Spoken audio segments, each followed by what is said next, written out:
ಮರವಂತಿಯ ಶ್ರೀರಾಮ ಮಂದಿರದ ಭಜನಾ ಉತ್ಸವಕ್ಕೆ ಶ್ರೀ ಶಂಕರಾಚಾರ್ಯ ಗೋಕರ್ಣ ಮಂಡಲಾಧೀಶ್ವರ ಶ್ರೀ ರಾಘವೇಶ್ವರ ಭಾರತಿ ಮಹಾಸ್ವಾಮಿಗಳು ಇಂದು ರಾಮ ಮಂದಿರಕ್ಕೆ ಆಗಮಿಸಿದ್ದು ಅವರನ್ನ ಶ್ರೀರಾಮ ಮಂದಿರದ ಅಧ್ಯಕ್ಷರು ಮತ್ತು ಸರ್ವ ಸದಸ್ಯರು ಹಾಗೂ ಮಹಿಳೆಯರು ಅವರನ್ನ ಆದರದಿಂದ ಬರಮಾಡಿಕೊಂಡರು.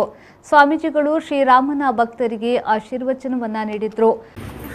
ವಸಂತ ಋತು, ಚೈತ್ರ ಮಾಸ, ಶುಕ್ಲ ಪಕ್ಷ, ನವಮಿಯ ನಡು ಮಧ್ಯಾಹ್ನದಂದು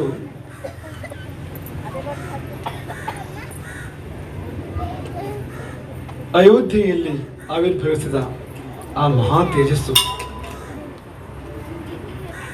ಅದರ ಶುಭಾಭಿಧಾನ ರಾಮ ಎಂಬುದಾಗಿ.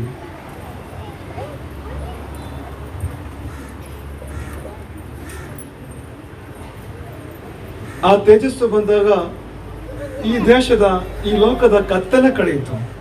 ಮತ್ತು ಭಾರತೀಯ ಭೂಸೇನೆಯಲ್ಲಿ ಪ್ರಸ್ತುತ ಸೇವೆ ಸಲ್ಲಿಸುತ್ತಿರುವ ಶಿರೂರಿನ ರಾಘವ ಕಾರ್ವಿ ಅವರಿಗೆ ಸ್ವಾಮೀಜಿಯವರು ಸನ್ಮಾನಿಸಿದರು.